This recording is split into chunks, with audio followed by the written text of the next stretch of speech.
Olá pessoal, professor Ricardo aqui mais uma vez para conversar com vocês numa sequência de vídeos que pretende explicar alguns conceitos acerca da política de maneira geral, né? Alguns conceitos gerais para a gente entender um pouquinho melhor do que se trata. Vocês estão ouvindo uma música de fundo, acho que deve estar meio baixinho, mas vocês estão ouvindo a famosa Bella Ciao, uma canção italiana que simboliza a luta contra o fascismo. E é justamente esse o nosso tema de hoje, o fascismo. Muito bem. O termo fascismo tem voltado à tona, tem estado muito em voga ultimamente, em virtude do governo brasileiro, do governo de Bolsonaro, que tem despertado essa discussão nas redes sociais, não exatamente nas academias, porque por conta da pandemia as academias, né, as universidades estão com as suas atividades suspensas, pelo menos as presenciais, mas o tema fascismo é um tema que fascina e ao mesmo tempo é um tema que nós precisamos compreender, porque a passagem histórica do fascismo deixou marcas profundas até hoje. Como diria uma música lá dos anos 80, de uma banda chamada Engenheiros do Havaí, o fascismo é fascinante, deixa a gente ignorante fascinada. Então a gente vai ver hoje um pouquinho do que caracteriza o fascismo, porque muitas pessoas têm ouvido falar, não entendem muito bem, e muitas pessoas têm inclusive defendido movimentos fascistas sem entender que são fascistas. E outras defendem porque sabem. Bom, eu vou utilizar um autor italiano muito importante, um filósofo italiano chamado Umberto Eco. Umberto Eco, o mesmo que escreveu aqui O Nome da Rosa, essa obra tão conhecida, tão famosa, mas Umberto Eco escreveu uma obra valiosíssima. Na verdade foi uma palestra que ele ministrou nos Estados Unidos, e ali ele conceituou, ele colocou alguns tópicos para a juventude americana, para quem ele palestrava, compreender algumas das características fundamentais dos movimentos fascistas. Já que o fascismo, diferente, por exemplo, do liberalismo capitalista ou do socialismo comunismo, o fascismo ele não tem livros ele não tem idealizadores que formataram, por assim dizer, uma ideologia fascista. O que eles têm são comportamentos, um conjunto de comportamentos que acaba caracterizando historicamente esses movimentos. Diferente do comunismo, que tem ali, por exemplo, o Manifesto Comunista do Marx, que tem o próprio Capital, que tem as obras de Lenin, do Trotsky, enfim. E, claro, a análise histórica também. O próprio liberalismo capitalista, com Adam Smith, David Ricardo e tantos outros, o liberalismo como um todo, né? Tem vários pensadores que deixaram ali um legado para a humanidade escrito, olha, nosso pensamento é esse, nós defendemos isso. Com o fascismo é um pouco mais difícil, porque os fascistas não deixaram tão explícito, pelo menos em termos bibliográficos, aquilo que eles pretendiam. Até porque, via de regra, aquilo que eles dizem não é aquilo que eles fazem. Então é preciso analisar o fascismo dentro do seu movimento histórico, aquilo que ele representou na prática. E Umberto Eco, esse filósofo italiano, deixou para nós um conjunto de diretrizes para que nós pudéssemos compreender melhor esse fenômeno. Vamos lá. A primeira caracterização que ele vai colocar aqui é o culto às tradições. O culto às tradições. Os fascistas têm por hábito pregar o culto às tradições daquele povo onde ele se manifeste. Ele pode falar da família, ele pode falar de pátria, ele pode falar de símbolos nacionais como o hino, como bandeira. Mas quer dizer então quem defende a família é fascista? Não, não é isso. Para entender o fascismo tem que entender todas as características dele. Essa é uma delas. E eles usam o discurso, por exemplo, do patriotismo para poder aglomerar as pessoas. Não que eles sejam tão patriotas assim, não, mas eles usam do discurso da pátria, do amor à pátria, do amor aos símbolos nacionais, do apego à família, do apego aos valores tradicionais, nem tanto por acreditarem nisso, mas porque sabem que isso aglomera pessoas, isso atrai pessoas. Então, primeira característica, o culto às tradições. Segunda característica do fascismo, rejeição ao modernismo. Vocês vão perceber que o movimento fascista, ele é por si só reacionário. O que significa ser reacionário? Ser reacionário significa que ele reage às mudanças históricas, eles reagem às mudanças comportamentais, ele reage às mudanças sociais, justamente pelaquela primeira característica, de querer se agarrar a tradições e, portanto, resistir a qualquer possibilidade de transformação social. Então você vai ver os movimentos fascistas bastante revoltos a qualquer tipo de mudança naquilo que pareça ser uma ordem, entre aspas, natural da sociedade. Eu vou dar um exemplo claro. União homoafetiva. União homoafetiva. Casamento gay, em outras palavras. Mas eu sou contra, quer dizer que eu sou fascista? Não, não exatamente. Mas os movimentos fascistas vão ser contra porque isso significa uma mudança nas tradições de uma sociedade conservadora, de uma sociedade reacionária. Então eles vão se apegar à ideia do casamento heteronormativo, aquele casamento papai, mamãe, filhinhos, como uma forma de apego às tradições. E vão se posicionar contra a união homoafetiva, porque vão considerar que isso é uma perversão, que isso é uma obliteração, que isso é um ataque aos valores tradicionais, e isso, portanto, vai degradar a família, o povo, os costumes, a sociedade. Volto a dizer, não quer dizer que se você é contra a união homoafetiva, você é fascista. Mas essa é uma característica do fascismo. E também não quer dizer que os fascistas, os líderes fascistas, acreditem nisso que eles pregam. Mas eles pregam porque sabem que isso vai aglutinar pessoas de pensamento mais fechado, de pensamento mais conservador. Então essa foi a segunda característica, a rejeição a modernismos. Terceira característica, o culto da ação pela ação. O que quer dizer isso? O culto da ação pela ação. A ação pela ação é a ação que não foi refletida, é a ação, é um ativismo que não reflete sobre os seus próprios atos. É um fazer porque me mandaram fazer, porque me condicionaram a fazer, porque me convenceram a fazer, mas eu mesmo não sei o que eu estou fazendo. E o movimento fascista depende muito disso, de um segmento cego. Ele precisa de seguidores que não enxerguem ao redor, que simplesmente obedeçam aquilo que as suas lideranças determinam que eles devem fazer. Isso é uma obediência cega, uma obediência completamente ignorante, que não questione, que não indague o porquê ele está fazendo. É o fazer pelo fazer, sem o refletir muito. Porque o fascismo também não é muito afeito a raciocínios profundos. Até porque quem raciocinar profundamente sai fora do fascismo. Então, essa terceira questão. A ação pela ação. A ação sem o ato reflexivo. A ação sem a devida crítica. A ação pela ação. Muito bem.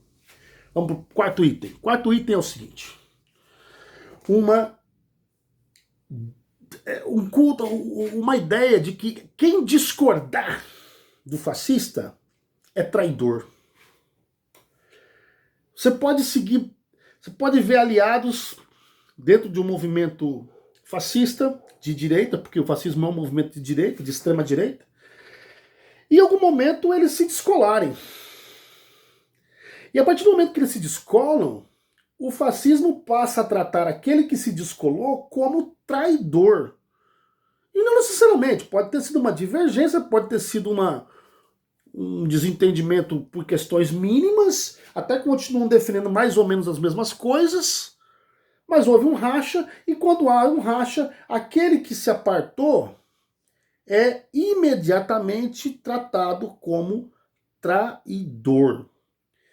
E o fascismo cultua muito essa ideia do traidor para punir moralmente aquelas pessoas que abandonaram o barco do fascismo. Ele usa a ideia de traição para fazer com que os seus seguidores não acompanhem aquele que se afastou, dizendo: esse que se afastou é um traidor. E não necessariamente, nós sabemos que dentro do movimento político, dentro de uma sociedade, quando alguém se afasta de você ou das suas ideias, não quer dizer necessariamente que ela está te traindo, quer dizer que ela pode ter simplesmente pensado outras coisas, ela pode ter escolhido outros caminhos diferentes dos seus.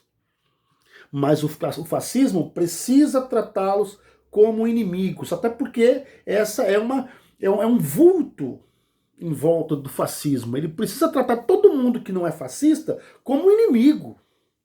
Ou pelo menos, se não inimigo, pelo menos como ameaça. O fascismo vai tratar as outras pessoas como ameaçadoras, as outras ideias como ameaças. Qualquer situação diferente daquilo que ele propôs é perigosa, é ameaçadora, é inimiga. Porque assim ele mantém os seus seguidores sempre atentos, mas atentos de uma forma, digamos assim, imbecil. Uma obsessão. Quem abandonou o barco do fascismo se torna automaticamente um traidor. A ideia de traição é importante para manter o foco dos seguidores fascistas. Vão anotando aí. Próximo elemento, próxima dica. Quinta dica. O medo das diferenças. Eu já até citei algo parecido quando nós falávamos da mudança na sociedade, mas o medo da diferença. Se você pegar o pensamento, que é um pensamento muito tradicional, muito tradicionalmente conservador, qualquer mudança na sociedade causa para um certo grupo de pessoas um verdadeiro pânico. Eu citei agora há pouco a questão da união homoafetiva, mas se vocês voltarem um pouquinho no tempo, ali nos anos 70 do século XX, a ideia de divórcio era abominada. Mulheres que se divorciavam eram vistas como prostitutas. Nada contra as prostitutas ou contra o trabalho delas, mas naquele momento a mulher que se divorciasse do marido começava a ser tratada pela sociedade como alguém inferior. Olha só. Por quê? Porque o tradicional era o casamento que se continuasse, o casamento que seguisse. Algo parecido aconteceu também nos anos 60 com a invenção da pílula anticoncepcional, que foi vista também pelos conservadores como algo que ia destruir as famílias, assim como o divórcio ia destruir as famílias, assim como agora falam que, por exemplo, o casamento gay vai destruir as famílias. Então esse medo do diferente é algo que os fascistas trabalham muito na cabeça dos seus seguidores. Incentivam muito esse medo. E olhe, medo que se transforma em ódio, que se transforma em perseguição.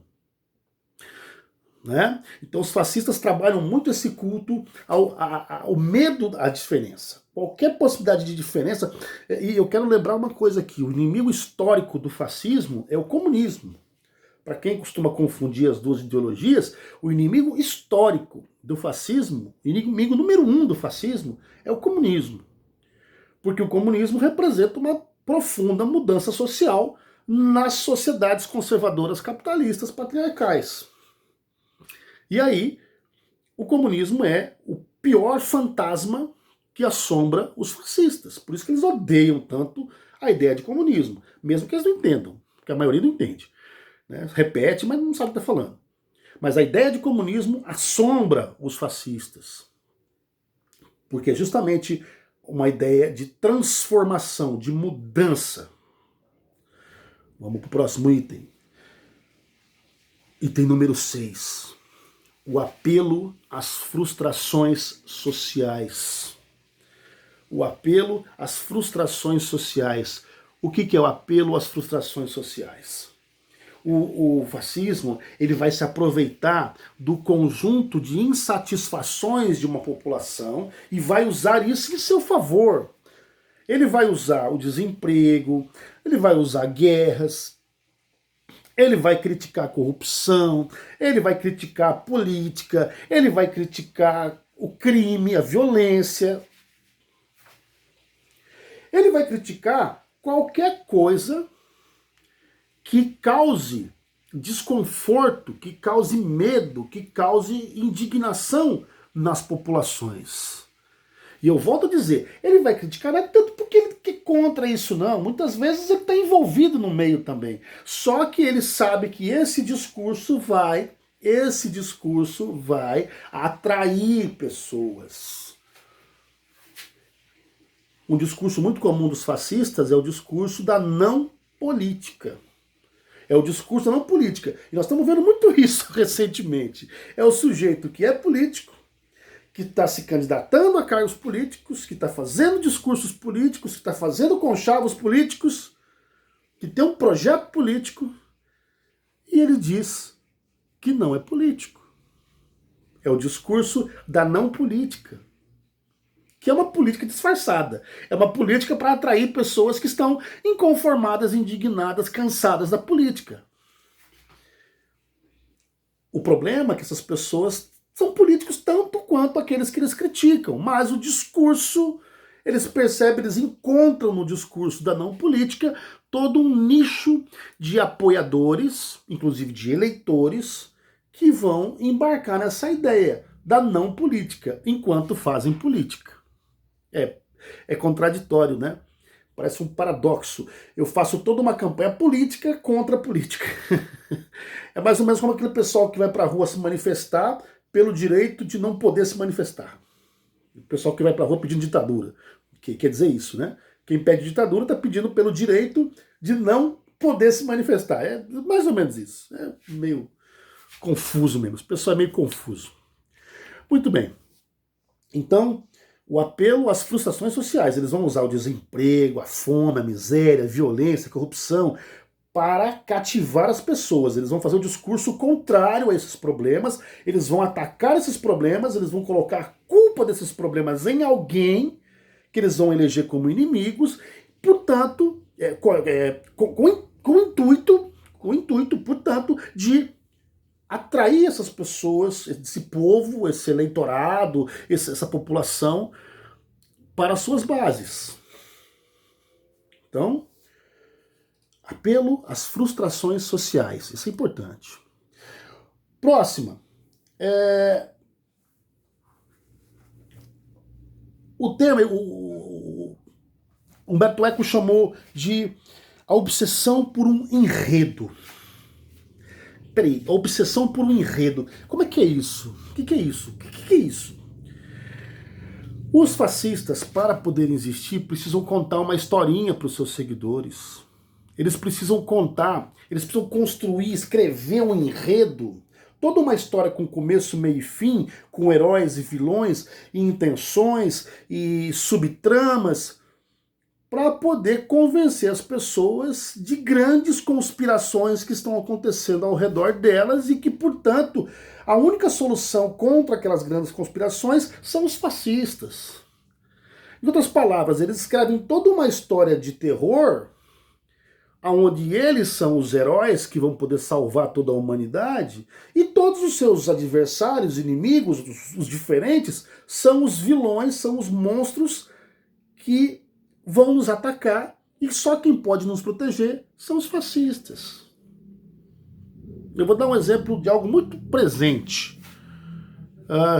Pandemia, coronavírus, aí nós temos aí toda uma historinha dizendo: a China inventou o vírus para ganhar mercados, para ter lucros, e E ela vai inventar também a vacina, mas aí a vacina vai ser cara, e aí só pra gente ter que comprar a vacina dela, e vai ficar todo mundo na mão dela. Então quem que vai nos salvar? Quem vai nos salvar é quem oferece outro remédio diferente, para quem nega que esse problema desse vírus seja tão perigoso assim, para quem faça o discurso para que a gente odeie a China. Em alguns casos, o enredo chegou a ser tão elaborado, apesar de ser porcamente elaborado, mas foi, amarrando que o Lula foi pro Vaticano conversar com o Papa, e com o Papa eles planejaram essa pandemia junto com a China e junto com a Venezuela e junto com os partidos de esquerda e com para poder dominar o mundo. Parece aquele enredo de filme, de trilogia de filme, sei lá, de Star Wars, assim, de conspirações galácticas, interplanetárias e tudo. Tudo muito fantasioso, tudo muito espetacular. Aí você pode imaginar, quem que vai acreditar numa história boba dessa? Muita gente.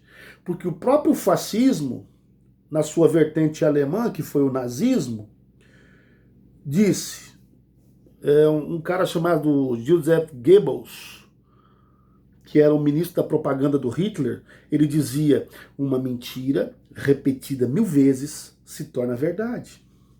Isso é uma frase nazista. O nazismo é uma manifestação do fascismo também. Uma mentira repetida 1000 vezes se torna verdade. Então, repetido em igrejas, repetido em grupos de WhatsApp, repetido em sites, repetido em discurso político, repetido em sermão de igreja, em culto, repetido em Facebook, repetido em YouTube. Você tem pessoas acreditando em todo um enredo de filme ruim, inclusive, enredo mal feito, de filme ruim, de filme porcaria, mas elas passam a acreditar naquilo como sendo uma verdade absoluta. E acreditam naquilo como uma verdade absoluta. Então o fascismo, ele precisa contar historinhas, ele precisa de historinhas com começo, meio e fim, para poder embarcar nessa viagem multidões de desavisados, multidões de pessoas acríticas, pessoas que não entendem, não fazem a crítica que precisariam fazer e seguem cegamente esses líderes fascistas. Lembrando, o fascismo não se autoproclama como fascista. Pelo menos os movimentos neofascistas que nós estamos enxergando na América Latina, eles não se assumem como fascistas. Alguns mais radicais, bem mais radicais, se assumem, mas a maioria deles não. E muitos dos seguidores sequer sabem que estão seguindo fascistas. Vamos lá. Eu vou fazer esse vídeo em 2 partes, porque já está muito longo. Eu vou fazer uma pausa e vou continuar em seguida, ok? Então vamos lá.